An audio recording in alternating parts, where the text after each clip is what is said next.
Scythe by Neal Shusterman. Published by Simon and Schuster. Chapter 9. Esme.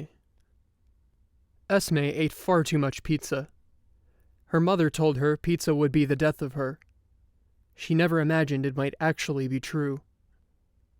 The Scythe attack came less than a minute after she was given her slice, piping hot from the oven. It was the end of the school day, and the daily trials of 4th grade exhausted her. Lunch had sucked.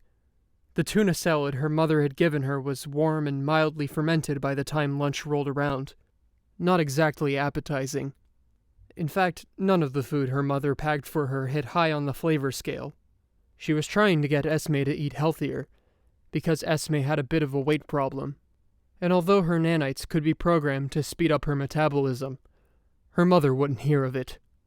She claimed it would be treating the symptom, not the problem. You can't solve everything by tweaking your nanites, her mother told her. You need to learn self-control.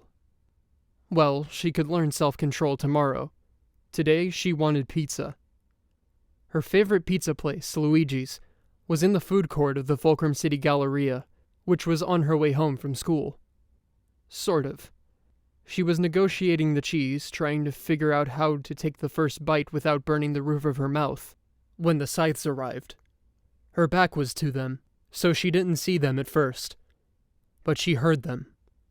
Or at least one of them.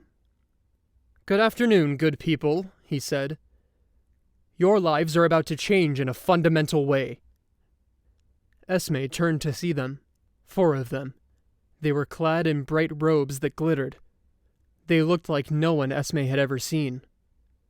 She had never met a Scythe. She was fascinated, until 3 of them pulled out weapons that glistened even more than their bejeweled robes, and the 4th pulled out a flamethrower. "This food court has been selected for gleaning," their leader said, and they began their terrible mission. Esme knew what she had to do. Forgetting the pizza, she dropped beneath the table and crawled away, but she wasn't the only one. It seemed everyone had dropped and was scrambling on the floor. It didn't seem to faze the Scythes. She could see their feet through the crawling crowd. The fact that their victims were on all 4s did not slow them down in the least. Now Esme began to panic. She had heard stories of Scythes who did mass gleanings, but until now she thought they were nothing but stories. Before her she could see the robes of the Scythe in yellow, so she doubled back, only to find the Scythe in green closing in. Esme crawled through the gap in the tables between 2 potted palms that the Scythe in orange had set on fire, and when she emerged on the other side of the large pots, she found herself with no cover.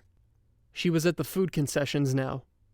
The man who served her pizza was slumped over the counter, dead. There was a gap between the trash can and the wall. She was not a slim girl, so she thought the skinniest thought she could and squeezed her way into the gap. It was not much of a hiding space, but if she left it, she would be right in the line of fire.